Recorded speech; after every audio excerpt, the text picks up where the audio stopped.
Hi, good evening, everyone, and a very warm welcome to the Master of Clinical Investigation info session. My name is Gauri, and I'm the Program Administrator for MCI. Thank you for taking the time to join us this evening. So over the next hour, we'll walk you through the MCI curriculum, the structure, and the application process. You'll also get to hear directly from one of our alumni about his experience. So to start off, it's my pleasure to welcome Dr. Makoto Yawata, our PD of MCI. He's a research assistant professor with the Department of Pediatrics in NUS, as well as a principal investigator in Immunology Translational Research Program. Dr. Makoto, over to you. Hello, everyone. Welcome to this session today, and thank you for making the time after your work hours. And so MCI stands for Master of Clinical Investigation, and I'm pretty sure you have a lot of questions about what this program is about, and we will do our best to try to answer your questions. And you're welcome to type in your questions to the chat box, and we will address them one by one at the end of the session. So about MCI, so what is MCI? And so this is a course that was started by MOH and an MRC back in 2008 with the intention of bringing up the standards and the quantity of clinical trials here in Singapore. And I've been involved in this course since 2012, and the course has evolved a lot over the years. And as mentioned in this slide, it's important to, first of all, help the physicians to acquire the necessary skills to design and run clinical investigations. So that remains at the core of this course. And there's different types of research and different types of targets that can be investigated. So some of them are listed here. So a lot of these students will propose research projects that try to investigate whether one treatment is better over the other, one drug, or combined with another drug, which is better. Of course, that's one of the basics and relevant questions that come to us during our patient care. But we also want to develop stronger questions that will carry us through like 5 to 10 years, even more, of our careers. So we will help our students to gradually develop these stronger questions over the course of the training in MCI. Other types of projects will be like development of medical devices or development of new diagnostics. Some other projects might investigate the mechanisms of a particular disease, and also that gives us opportunities to look for intervention targets, or that might further lead to testing of new types of drug modalities. Some other projects might look at epidemiology or susceptibility factors. And about 1/3 to 1/4 of the projects every year will be looking at health services research and testing hypotheses of how things can be done better in patient care in our institutes. Okay, next slide, please. Okay, so why would you want to take MCI? So first of all, MCI is twofold. So the first feature of MCI is that it is a course that intends to train physicians, mainly physicians and healthcare workers, to acquire all the skills that are necessary in running clinical investigations, especially tailored more towards clinical trial design and implementation. And so this will span biostatistics, clinical statistics, epidemiology, clinical trial design, ethics, regulation. And so this lays the groundwork for planning and designing meaningful and effective clinical investigation. And we also teach the basics of different types of application in different areas of clinical medicine, and like in pharmacology, epidemiology, also health services research, and how to use biomarkers in our investigations and things. And we also want everyone to be able to communicate effectively in their research proposals. So this would mean training in scientific writing, and we have 1 full week of scientific writing in at the end of coursework too for this purpose. And I'll go into this in a little more detail later on. So that's the first feature of MCI. The second feature of MCI is that the training is customized to each student. So our students, mainly healthcare workers, physicians, nurses, will come from a particular discipline, and we are all experts in our particular area of medicine. We will come up with unique questions for our research investigations. And that means that every project plan has to be customized, and our training will be customized. We will provide training from a clinical mentor and combined with training from statistical mentors. And this is very effective. Over the years, we have, as mentors, we have realized that just providing didactic teaching and providing knowledge and expertise in particular areas of the clinical investigations, that's not sufficient to help each student start taking their first steps. It needs to be combined with customized training, so it's sort of hand-holding everyone on their projects. So this is the second feature of MCI, that you will be receiving very detailed, customized training. And so by combining the first feature with the second feature, MCI is proving to be very effective in training up clinical investigations, people trying to develop strong questions, answer strong questions in a very efficient way. Next slide, please. So then who will benefit from this program? First of all, physicians and clinicians. Of course, this is our main target group. But over the years, we have realized that providing training to allied health professionals and other healthcare professionals, including nurses, physiotherapists, radiologists, TCM, traditional Chinese medicine practitioners, will also benefit the individuals as well as the research community, medical research community here in Singapore. And this is because clinical research is becoming increasingly multidisciplinary, and we need people who have knowledge and experience in clinical investigations to come together and to deepen and heighten the standards of clinical trials and clinical investigations. And I think we are being successful in this aspect. We have a lot of different types of students in every year's cohort nowadays. The important thing, though, is that the applicants will need to have sufficient expertise in their medical disciplines to be able to ask these strong questions, and also to be open to exposure to areas outside of their comfort zone. And so these will be some of the criteria that we will apply in the student selection step. And you can come and ask me about more about this in person as well if you are concerned. Okay, shall we go to the next slide, please? So then another question we receive often is how MCI differs from the other master's courses.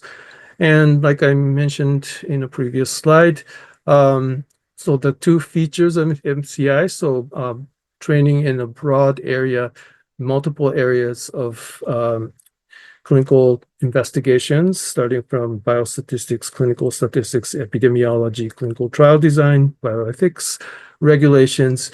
It's very broad, and this provides us with a knowledge base to first start considering what needs to go into our clinical investigations. And then combined with the second feature, which is the customized training, I think this makes MCI very unique amongst the different master's courses. And again, I'd like to emphasize that once a healthcare professional is enrolled in MCI, they will have access to mentorship from the clinical and the statistical mentors. And this is going to be a very intensive but meaningful relationship. Okay, and I might mention that we have trained over 250 physicians over the years. And some of these individuals have become leaders in their field, such as Dr. Shawn Lee, that we will ask for his experience in later on in this session. Okay, so a little bit about the details of the curriculum. So MCI is a master's course. It spans 2 years. The first year is very intensive. So we have coursework 1 and coursework 2, each about 5 to 6 weeks. And this is didactic teaching in a classroom. And the topics will cover in coursework 1, starting with statistics, biostatistics, clinical statistics, epidemiology, and ethics and regulation of clinical research applications in terms of pharmacology, biomarkers, and this lays the groundwork for everyone to start designing their research proposals and plan their clinical investigations. We also have another interesting and meaningful feature of MCI, which is to invite all the students to come into the laboratories, the basic research laboratories, which we call the wet lab sessions. It's a 2-day session where everyone is asked to really handle pipettes and conduct some laboratory bench work. And some of the students might be engaged more in health services research or epidemiology. But we consider this as an exposure experience where later on in your career, this might be the only time in your careers that you really step into a wet laboratory, a basic research laboratory. And why is this necessary? We feel that this exposure really helps people understand when someone from outside of your area of expertise comes asking for collaboration. It's important to know what they are asking for and what kind of expertise will be applied to that collaborative research. And we don't expect everyone to learn everything about the bench work and the basic research aspects, but at least to know what kind of environment that the project might involve. And so we have designed the wet lab sessions into coursework 1 for that purpose as an exposure experience. In coursework 2, that will be after going back to each person's institutions and the regular routine for a few months. We will invite everyone to come back in January. And then there will be a refresher course on biostatistics and also continued teaching in clinical trial design and conduct and how to analyze the data, different models of analysis. Also, there will be intensive teaching in health services research. And in the last week of coursework 2, we will have 1 week very intensive scientific writing course. And this scientific writing course is not the usual scientific writing course that you will see in here offered in other courses in Singapore as well as overseas. This is more specifically about how to prepare your research project so that it can be presented in a competitive way in a grant proposal. So this starts with the project design actually, and how you phrase your research question, and then go on to describe in a scientific way how you plan to conduct your research. And at the end of the week, we will have a mock review session where there will be presentations in front of the class, assuming you might be a reviewer of a grant proposal submitted to, for example, NMRC or the Ministry of Education.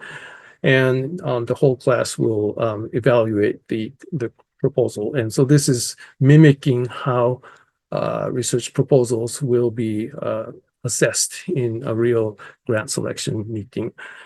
And so after that experience, people will go back to their institutes, and we hope that all the projects will be approved by the institutional review boards. And once that is cleared, people will start running their own research projects in their second year.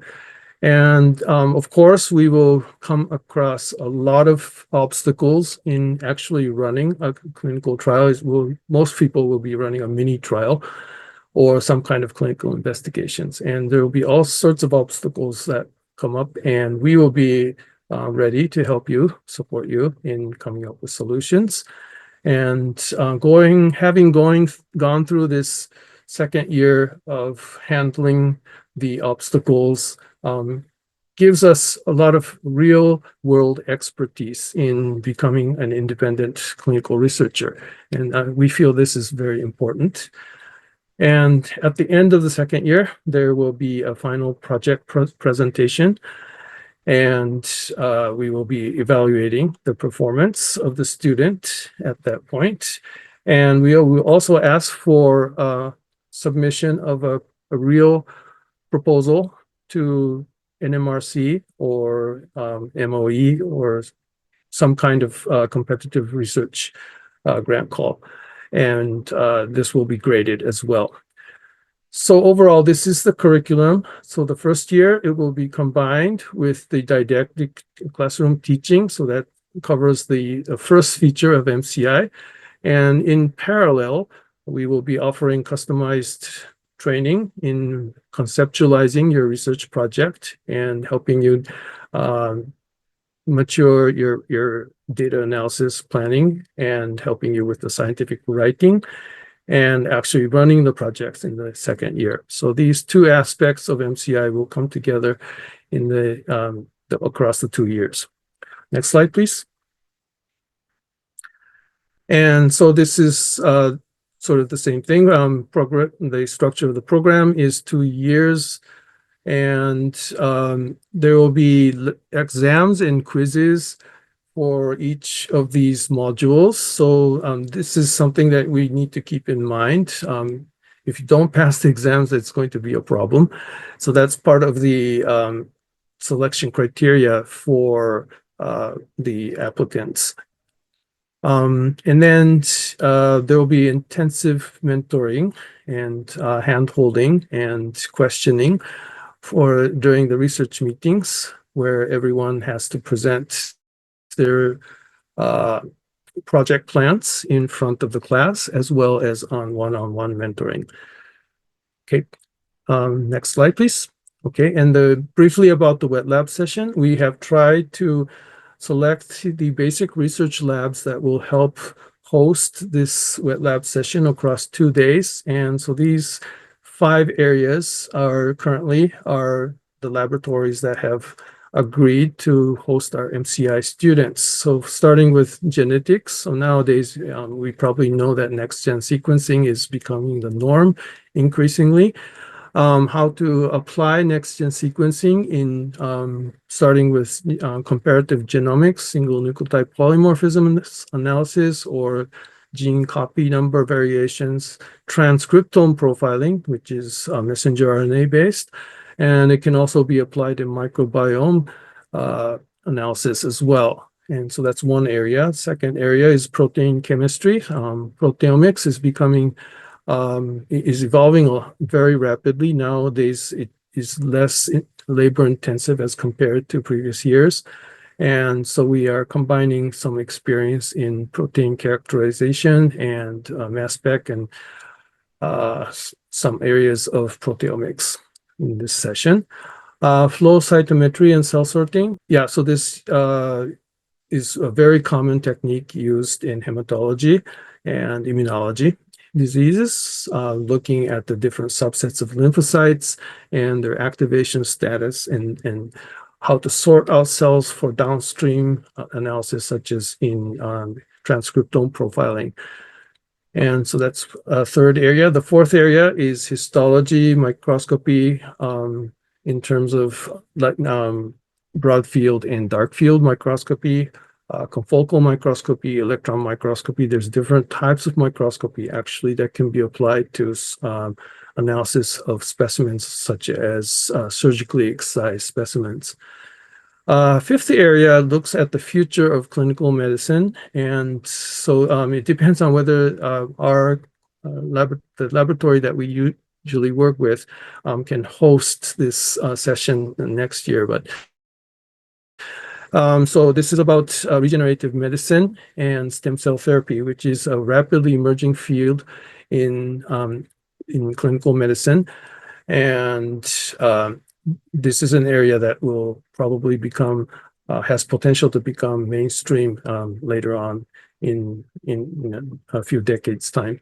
And so this laboratory will teach about how stem cell therapy is developed, and usually they will offer hands-on experience growing stem cells and differentiating them into a particular cell type. Okay, next slide, please. Okay, so here I'd like to describe the mentors that will be working with the students. So myself and Associate Professor Jeremy Tay will be mentoring from the clinical side. And this will be matched up with our statistical mentors from the Center of Quantitative Medicine in Duke NUS. So each of these 5 mentors will be lecturing, and also each student will be matched up with one of these mentors for personal mentoring. And this is an opportunity that you don't get often. And after you graduate, you can still contact these mentors and they will be willing to help you. And we have some other mentors from the NUS side as well, mainly lecturers and also offering some statistical support. Okay, next slide, please. And so I mentioned that we have trained over 250 physicians in the past through this course. And so here are some experiences that some of the graduates have provided to us. And yeah, generally I feel I'm proud of the graduates. They come from many different disciplines, and it's not easy for the mentors, including myself, to provide guidance in too much detail, but we have been trying to support everyone as much as possible. And I'm happy to see quite a lot of our physicians that have gone through MCI training have become prominent scientists, physician scientists, or some have become more research-based scientists in Singapore, as well as some have gone overseas as well. And they are all moving along with their careers, and I'm very glad to have provided support for their first steps in their careers. And so here I would like to introduce one of our really prominent graduates, Dr. Shawn Lee from NUS Department of Pediatrics and the Division of Pediatric Hematology and Oncology. And we would appreciate if Dr. Shawn could provide us with some honest and frank opinions about MCI as a course and his experience how his experience through MCI has combined into his career. Dr. Shawn, please. Thank you, Dr. Makoto. I am hardly prominent, but I am happy to come here and share my experience, and thank you for having me today. Yeah, so essentially I was, I guess, one of the earlier batches, not the first few, but I did my MCI in 2017. So it has been 8 years and 6 years since I graduated. And I'll just briefly share on why I think we should do MCI, what the PhD or MCI PhD journey might look like, and then also my personal experience. So essentially, I think for those of us who dabble in research, at least from the start, you'll kind of realize that there are some skills that are just really easier to be taught. Some things are just harder to learn by yourself. Of course, a small percentage of us are very talented. You can just dive right in and you can produce great things from the beginning. But it's a bit like residency. You kind of have to go through some training, which is a bit structured, is taught to you, go through exam before you can come out being more competent. So if you're a doctor and you don't directly become a specialist by learning yourself, it's the same thing with research. You kind of need to be taught, and MCI gives you that first step at the very least, teach you the basic skills that you need in terms of all the various stats, methods, grant writing, how to communicate as well. These skills are useful even if you don't end up doing research yourself. So even if you're not a PI, even if you don't do lab work, as a doctor, you may be called to be a PI or co-PI in some trial. Pharma may ask you to be involved in some trial. And with the skills that you learn here, you are really able to dive into the research better. You're able to judge the methodology better. And it's something that even if you don't end up being a researcher, at the end of the day, I think these skills will still benefit you. And for those who want to go on to do a PhD at the end of the day, especially in NUS, the MCI is very useful here because it waives the time that you need to do courses in the first year. So all the modules that you have done in MCI are counted towards your PhD. So when I did my PhD, actually, I was able to dive right into my research. I didn't have to go through any more of the courses or tests in the first year.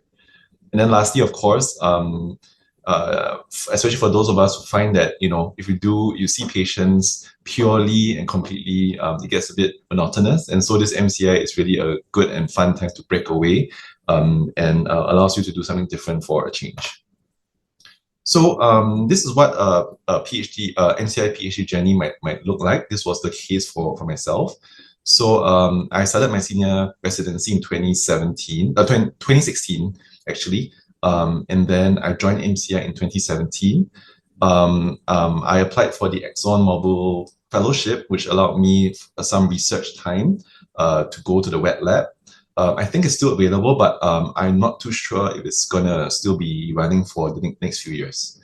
And then some of us applied for NMRC RTF. I got mine in 2020, which allowed me to go to overseas to US for 3 years. Which was part of my PhD as well.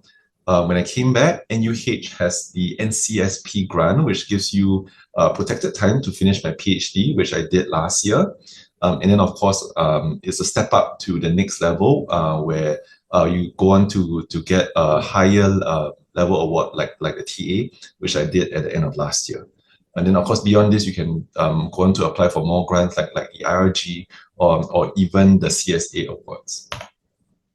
So MCI, I really liked it. I really enjoyed it. It was one of the most fun times of my senior residency life. It gave me a break from calls. You make new friends, and you're still close to some of them today.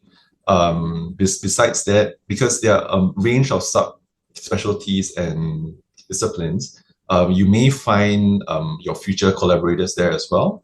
And then, of course, you may be able to find mentors that will be able to guide you for a long time after. So my advice is, if you're still thinking about it, just do it. I think it's one of the things that probably have not much disadvantage in doing so, and there's a lot to gain from it. In the process, have fun. Almost everyone I spoke to and all my classmates, my friends who have done MCI have loved it so far. And then also to work with your department to be able to match the time off and also the time to do research. Yeah, I think that's all for now. But if you have any questions, anyone has any more burning questions they want to ask about the whole process, please feel free to contact me. I'm happy to chat with anyone after this. Thank you, Dr. Shawn. I think you raised a very interesting point. Yeah, MCI is interesting in the sense that it also brings together students, physicians from different medical institutions here in Singapore, which doesn't happen that often outside of your area of expertise in your medical discipline. And so you get to meet people from different medical disciplines and also from different institutes. Also, we have a range of students at different levels of seniority, starting from senior residents up to senior consultants sometimes. And this mixture is very interesting. It doesn't happen very often. And I guess the cohort, tends to bond as the coursework proceeds. Especially in the first year, you get to meet each other, you get to hear the project presentations, and get ideas about new projects. Also, the pitfalls of different types of projects. All sorts of things we are acquired through these classroom discussions, especially for the research projects module. Okay, so thank you very much, Dr. Shawn, and we hope you will continue proceeding with your career. Congratulations on your TSA, TA. Yeah, and I think you'll do fine. You're one of the really outstanding students. Thank you very much. Okay, so back to you, Gauri. Thank you. Thank you once again, Dr. Lee, for that sharing. I'll now take you through the remaining portion of today's session, where we will cover the program fees, application requirements, and some FAQs. Okay, so for the program fees for MCI, it's 63,750, and it's spread across 4 semesters, so that's about 15.9K per semester. We do have miscellaneous fees, which approximate to about $55 per for each of the semester. As for materials, there is a STATA software that is required. It has a net fee of $238. This grants you a 1-year student license, which is sufficient for the period that you'll be requiring the use of it. Okay, the very important question that a lot of people have regarding funding and the sponsorship options. So for MCI, you're able to apply for the NMRC Research Training Fellowship. Okay, there are 2 grant calls usually for the year, but please do take note that for January, there won't be a grant call. So the next one will only be open in July 2026. And noting there's also sponsorship by your institutions and departments. They can sponsor you, especially for those who are in NUH. Just a note, please do reach out to your NUH research office colleagues. We do have some current engagements on financing options that we are discussing. So that might be useful for you as well to note. And of course, definitely you can self-fund your MCI program. Okay. Moving on to the eligibility, please note that all applicants, you should be meeting the following requirements. So for physicians, these are important. You need an MBS or equivalent degree from internationally recognized school or university. You should be currently enrolled in or have completed a specialist training or residency program and demonstrate aptitude for clinical research at an international level. Similarly, for allied health and other healthcare professionals, a bachelor degree in a relevant discipline. You need at least 3 years of professional practice experience. Similarly, also need aptitude for clinical research at an international level. Okay, so for applications, please note, applications are already open and they will close on 31st of March 2026. The application outcome is out on May 2026 as well. What you see on the right is an application checklist. This is available on our MCI website. So later on in the chat, there will be the MCI website as well as the email address that you can contact us at if you have any queries. So we welcome all your applications, and please note that shortlisted applicants may be invited for an interview with the program director. Okay, so before we move on to the Q&A, where we address your questions, I'd like to just bring you through some of the FAQs that we usually have with prospective applicants.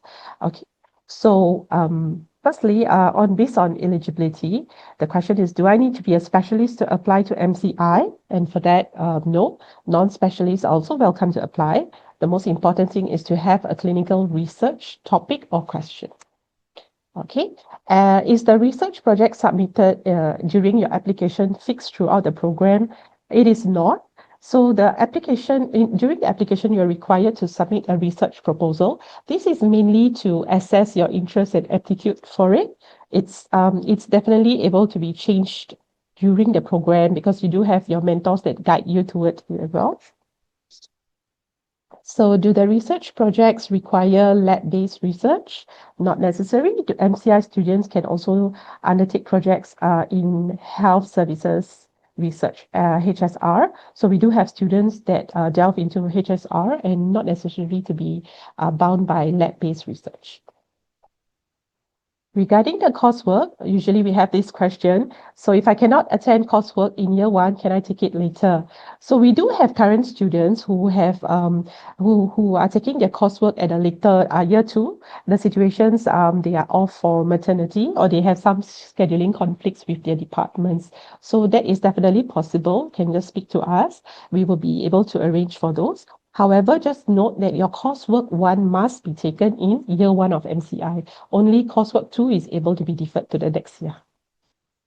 Okay, and then if I was offered a place in MCI but cannot attend coursework, do I need to apply again? So for this, if have already got the offer and you've accepted, but for whatever circumstances you can't, you don't have to apply again the following year. You can let us know. You'll be able to defer your program to the following year.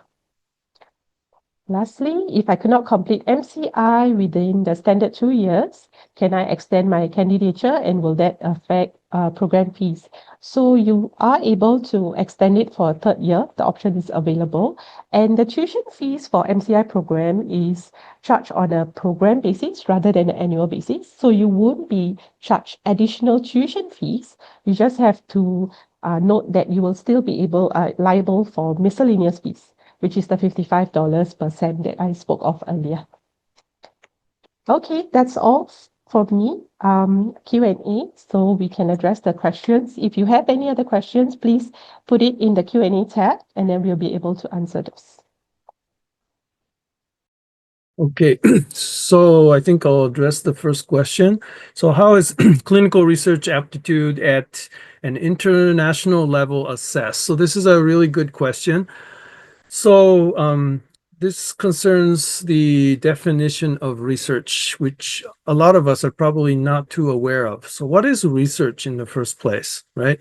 Research is about doing things that have not been answered before or have been difficult in tackling due to technical reasons. So something that has novelty. So a question like a simple question that can be answered easily and has already been answered by another group worldwide is just simply duplicating that study and is not considered as research and will not compete well in grant applications as well. Now, let's face it, no funding, no research, right? And so that lies at the bottom of the answer to this question. If you can't develop a grant proposal that competes well in grant calls, you're not going to be able to run that project, right? So that is at the bottom of our selection criteria, whether you can come in with a strong question that will likely help you land grant funding, And so try to pick a question and the disease area that you can compete well in, and you have a good chance of landing grant funding. And secondly, are you able to prepare that proposal well? So can you write well in an English, in scientific English? Of course, we don't expect everyone to be perfect, but at least the basics should be there. So that's another area. Are you able to prepare a grant proposal, a draft of the grant proposal to a sufficient level? And we will be looking at that as well. So that's why we ask everyone to, when they apply, to write up a project proposal. So can we still apply for MCI while waiting for the outcome of the NMRC RTF applications? Yes, you can, but the award will be delayed until we confirm award of the RTF, right? And thank you for this. I have to attend an overseas conference next year in September, which may clash with the course dates. Is it an issue if I miss certain modules? So as Gauri mentioned, the lectures in coursework 1 has to be, it is mandatory because it sets the basics of how to prepare your research project, right? Statistics, biostatistics, as well as clinical statistics and clinical trial design, ethics, regulations. These are absolutely necessary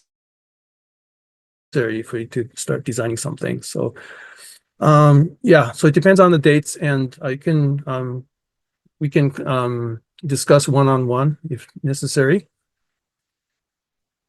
Okay, so, and you can ask me later on after the session as well if you like. May I know whether previous research background or experience is a requirement for application? Yes, in a sense, yes. But this course is about developing a research career, and so it's sort of whether you have the inclination to start, are you serious about starting a research career trajectory? That's probably the main selection criteria at this point. Some people come to MCI to just try themselves out, and that's all right as well, as long as you have some degree of research experience. The research does not necessarily need to be a clinical trial or a basic research component, but we do need to be sure that you're serious about tackling this question. At the end of the second year, if you're not really into research, and spending these 2 years in MCI is going to be sort of a waste of time for some people, right? But then there's different flavors of research, and so exploratory research versus validation research. Some people might prefer to do more validation research, such as in HSR types of research, and some people might like the discovery phase, where they look for targets of intervention for a particular disease. So research isn't just one trajectory. There's different ways of doing research. So coming to MCI and learning these different types of research might also be useful. So in answer, what is necessary as previous research background? Whether or not you have been able to wrap up even a small project and present it at an international conference, or better, if you have been able to put together a publication, that counts. And that's one of the things we look at. Okay, then the next question is coursework classes in person or online. So most of them will be in person. So, and actually I think Dr. Shawn mentioned the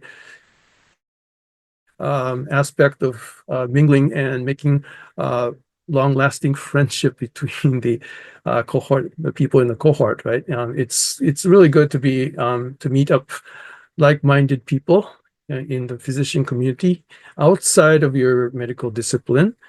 And later on, even after graduate, a lot of the MCI graduates will still connect, and I know several cases where they have helped each other out or even collaborated in grant projects after graduation.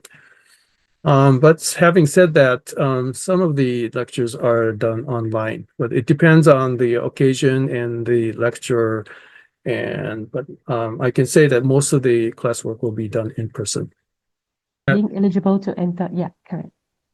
If I'm eligible to enter direct Yes. entry from bachelor's to PhD, but I don't have much research experience, but want to learn more, should I spend time to get MCI first, then go to PhD? Otherwise, how should I prepare myself to start a research career? Maybe better to discuss one-on-one after the session if you can stay behind. Yeah, it depends on your particular situation and whether you're a physician or more along the basic research track, or are you allied health, for example, and what kind of research experience you're looking forward to. I think it depends on your situation, the specifics of your situation for that. But generally saying, if you're a physician and you have clinical experience and experience running a small clinical research project, that's okay, I guess. Yeah. Yeah, I agree. Just want to chime in also is that if you are unsure, and you want to dip your hands into research, then MCI sounds perfect actually as a first cut. But unless you're someone who's already into research, you have the skills and you know that you want to do a PhD, then maybe jumping directly to PhD might be a better idea. But otherwise, if you are in any way unsure, then maybe MCI first. Thank you, Dr. Shawn. Okay. Yes. Will there be a selection interview for MCI? Generally, yes. I think all questions have been answered. Right. And if you do have any other questions, we welcome them. You can definitely reach us at mci@nus.edu.sg for any queries. Feel free to reach out to us, our website as well. And as you exit, there will be a short survey that will appear, and we really appreciate if you could just take a minute to share your feedback. The input is always important. And on behalf of Dr. Shawn, Dr. Makoto, and the MCI team, once again, thank you very much, and we look forward to your applications.